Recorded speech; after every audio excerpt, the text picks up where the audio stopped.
পদ্মহেম ধামে আসার পরে বটগাছের এই কোঠরটি আমার কাছে একটু ব্যতিক্রমী মনে হয়েছে।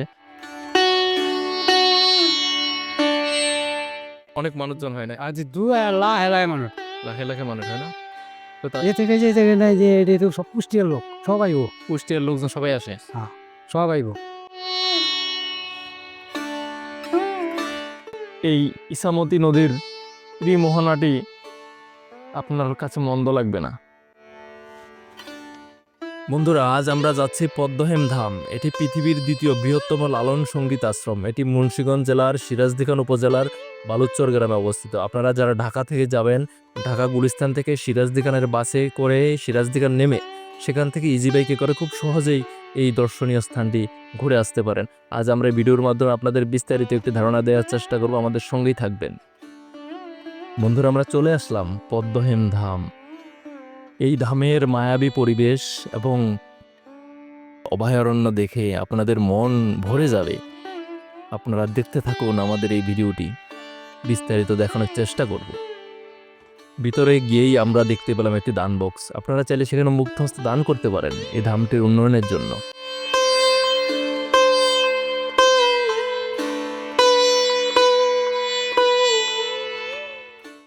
দেখুন বন্ধুরা, কি সুন্দর একটি একতারা, মনে হয় যেটি বাস্তব একটি একতারা।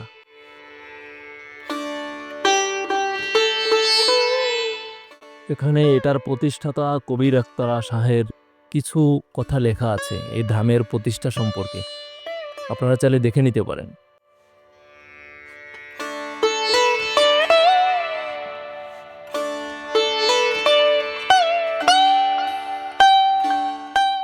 বন্ধুরা, আজ আমরা আসলাম পদ্মহেম ধাম। এটা মুন্সিগঞ্জ জেলার সিরাজদিখান উপজেলার বালুচর গ্রামে। স্থানীয় লোক একে বাউলবাড়ি নামে পরিচিত, বা এখানে বাউলবাড়ি বলেই ডাকে, বা অনেকে মাতবর বাড়ি বলে ডাকে। আমাদের যে প্রথম আলো সাংবাদিক কবির হোসেন ভাই, তিনি লালন ফকির সাহেবের ভালোবাসার নিদর্শন হিসাবে এই আখড়াটি তৈরি করছেন।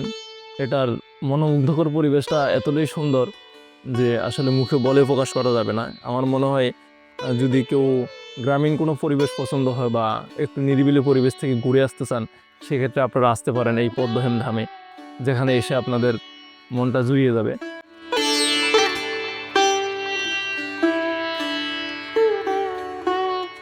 আঙ্কেলের বাসা কি এখানেই না? এটাকে বাউল বাড়ি বলে না মাতবর বাড়ি বলে? বাড়ি বলে মাতবর বাড়ি বলে। অনুষ্ঠান হয় কখন এখানে? এতে মনে করেন এই যে এই সামনের মাথা এই 27 তারিখে সামনের মাসের 27 তারিখে। তার মানে হচ্ছে ফেব্রুয়ারির 27 তারিখে হয়। অনেক মানুষজন হয় না? আজ দু লাখ মানুষ লাখে লাখে মানুষ হয় না? তো এ থেকে যে থেকে নাই যে এটা তো সব কুষ্টিয়ার লোক সবাই ও কুষ্টিয়ার লোকজন সবাই আসে। সবাই ও আর পরে মনে করেন জাপান থেকে আসে অনেক বাইরের থেকে লোক আসে। তো বন্ধুরা, আমরা এক আঙ্কেলের সাথে দেখা হলো। তিনি কিছুটা বলে দিলেন আসলে এটা সামনের মাসের 27 তারিখে এখানে অনুষ্ঠান হবে। তো প্রতি বছর এখানে অনেক সাধুসঙ্গ হয়, কুষ্টিয়া থেকে অনেক লোকজন আসে। তো আমরা এখন পদ্মহেম ধামটা এখন দেখব, আপনারা আমাদের সাথেই থাকবেন।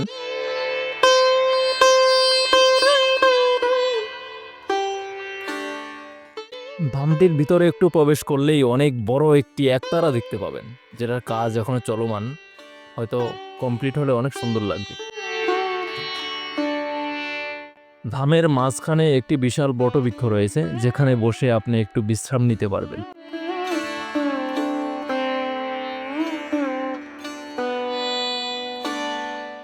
পদ্মহেম ধামে আসার পরে বটগাছের এই কোঠরটি আমার কাছে একটু ব্যতিক্রমী মনে হয়েছে।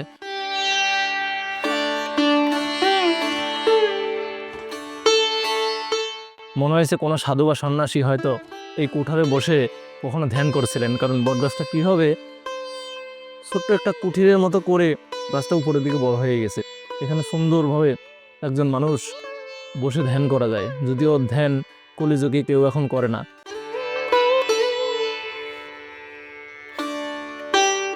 খুব অসাধারণ লাগলো এই জায়গাটা, আমার কাছে খুব ভালো লাগছে। আমরা সংক্ষেপে এই ধামটির প্রতিষ্ঠা সম্পর্কে একটু জেনে নেব। 2003 সালে কবির একতারা শাহ প্রথম সাইজির বাড়ি কুষ্টিয়াতে তার তিরোধান দিবস উপলক্ষে ঘুরতে যান। ওখানকার সাইজির রেখে যাওয়া বিভিন্ন শিষ্য এবং তাদেরকে দেখে তিনি প্রেমে পড়ে যান। বিশেষ করে একটি বাণী তার মন কেঁদে যায়। ও যার আপন খবর আপনার হয় না, একবার আপনারে চিনতে পারলে রে যাবে অজানারে জানা। এই বাণীটি কবির আখতার শাহের মনে গেঁথে যায়। তিনি মনের মধ্যে সাইজিকে দেখতে পান, পরে বাড়ি ফিরে আসেন। বাড়ি এসে তিনি সাইজির এই বাণী চতুর্দিকে ছড়াতে থাকেন। পরে 2005 সালে লালন শাহের একনিষ্ঠ ভক্ত দরবেশ নহির শাহের সন্ধান পান এবং তার থেকে দীক্ষা গ্রহণ করেন। তারপরে তিনি এই লালন বাড়িটি প্রতিষ্ঠা করেন, যার নাম রাখেন পদ্মহেম ধাম। এটি তার একটি বাণী থেকেই এই নামটি বাছাই করে রাখেন। বিভিন্ন অনুষ্ঠানে তিনি আসেন, এসে এই বাড়িতেই থাকেন। এখানে লালনের তিরোধান দিবস উপলক্ষে অনুষ্ঠান হয়ে থাকে। সেই অনুষ্ঠানের কিছু ছবি আমরা এখানে দেখতে পাচ্ছি। ছবিতে যা দেখলাম, অনেক মানুষ এবং অনেক গান বাজনা হয়ে থাকে, যা বোঝা যাচ্ছে। হাজার হাজার মানুষও হয়, যা আমরা এই ছবির মধ্যে দেখতে পাচ্ছি।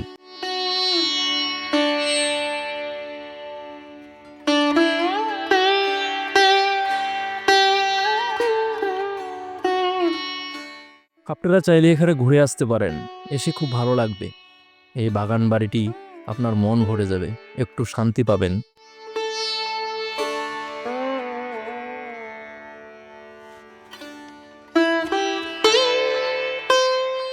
এখানে কর্নারে কর্নারে ছোট ছোট টিনের ঘর করা আছে, যেগুলো অনুষ্ঠানের সময় ব্যবহার করা হয়।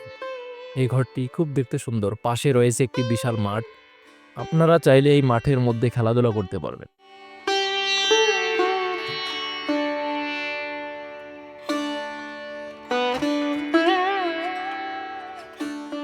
আরেকটা মনোমুগ্ধকর দৃশ্য হচ্ছে এই ইসামতি নদীর ত্রিমোহনা এই ধামের পাশেই রয়েছে।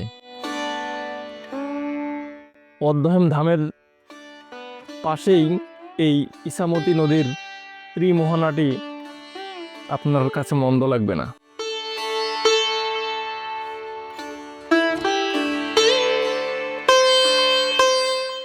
আপনি দেখুন, ঠিক পদ্মহেম ধামটা এখানে। এই হচ্ছে পদ্মহেম ধাম। পদ্মহেম ধামের পাশেই রয়েছে একটি মাঠ, যেখানে অনেক বাচ্চারা খেলাধুলা করতেছে। সাথেই রয়েছে ইসামতি নদীর ত্রিমোহনা। নদীটির পানি এখন শুকিয়ে গেছে, কিন্তু এখন শীতের সময়। বর্ষার সময় এটা পরিপূর্ণ থাকে এবং এই নদীতেই অনেক বেদেরা রয়েছেন, যারা নদীতে ভেসে ভেসেই সংসার করে অভ্যস্ত। হয়তো ভালোবাসার নিদর্শন এখানে বলেই সবাই এখানে এসে ভালোবাসার একটু আশ্রয় নিয়ে থাকে।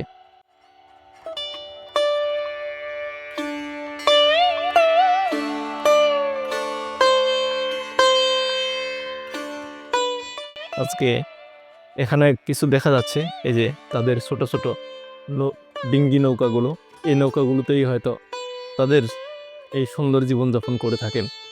তাদের কোনো বিল্ডিং বা কোনো বড় বাড়ির প্রয়োজন হয় না, কারণ ভালোবাসা থাকলে আপনার ছোট্ট একটি ডিঙ্গি নৌকাতেও আপনার সুন্দর জীবনযাপন করতে পারবেন। সম্পূর্ণ ভালোবাসার এটা একটা বড় নিদর্শন, আমাদের কাছে জ্বলন্ত প্রমাণ। ঠিক যেমনি কবির হোসেন ভাই তার ভালোবাসার নিদর্শন হিসেবে এই পদ্মহেম ধামটি তৈরি করছেন, ঠিক এখানেও আরেকটি নিদর্শন আমরা পেয়ে গেলাম। আপনারা আসলে এই ইসামতি নদীর ত্রিমোহনাটি এসে ঘুরে যেতে পারবেন পদ্মহেম ধামের সাথে। ভিডিওটি ভালো লেগে থাকলে একটি লাইক করে চ্যানেলটি সাবস্ক্রাইব করে আমাদের পাশেই থাকবেন। ভালো থাকবেন সবাই।